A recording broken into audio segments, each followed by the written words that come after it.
With the latest from the newsroom, I'm Corey Fink.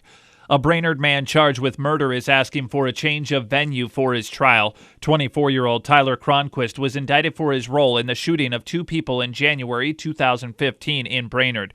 A change of venue involves moving a trial to a different location than where the case was first brought before a court. The request will be heard by Crow Wing County District Court March 21st. The court also scheduled a tentative court date for a jury trial June 20th, though that could change if the venue does too.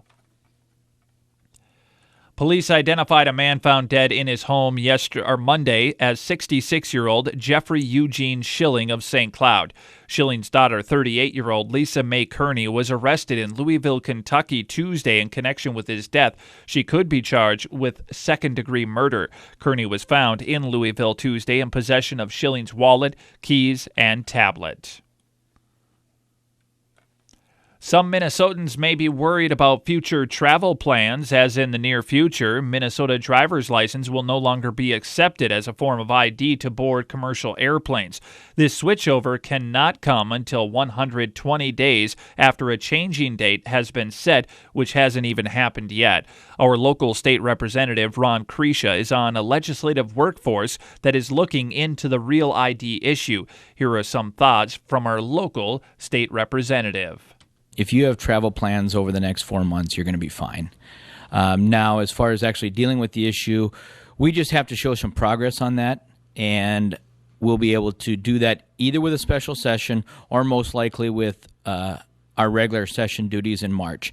And so if you have travel plans now, you don't have to worry about it. If you do want to take some precautions, you can look at the enhanced ID or the passport. But we'll come back as a legislature and we'll pass something that'll, repeal the prohibition that's out there now for compliance. But more likely what'll happen is we'll get ourselves on the path and we're going to make sure that every Minnesota can travel through the next 5 months and beyond. State Representative Ron Kreischa. The legislature will tackle Real ID once the 2016 session begins on March 8th. It's possible that Governor Dayton will call a special session this winter to resolve the issue before that. Two Randall men were two of the three injured in a two-vehicle accident in McGregor Township of Aiken County yesterday morning.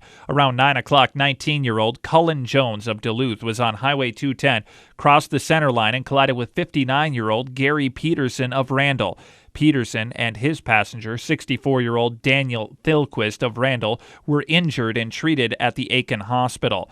Jones sustained serious injuries and was taken to North Memorial in Robbinsdale. The crash report indicates the two-lane road was icy at the time of the accident yesterday. The Crow Wing County Sheriff's Office reported a two-vehicle fatal crash at the junction of County Road 3 and County Road 19 in Merrifield. Around 5 o'clock yesterday evening, 47-year-old Troy Sabian of Brainerd was on County Road 19 when he entered the intersection and collided broadside with a vehicle driven by 60-year-old Nett Olstead of Cross Lake. Troy Sabian of Brainerd was pronounced dead at the scene. Olstead was taken to a hospital in Brainerd for treatment of non-life-threatening injuries.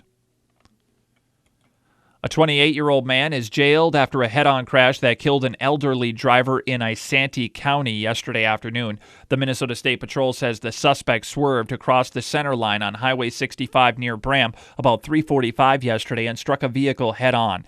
He's being held in the Isanti County Jail on pending charges of criminal vehicular homicide.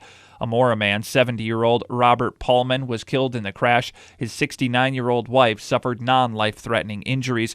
Two others in a third vehicle were uninjured.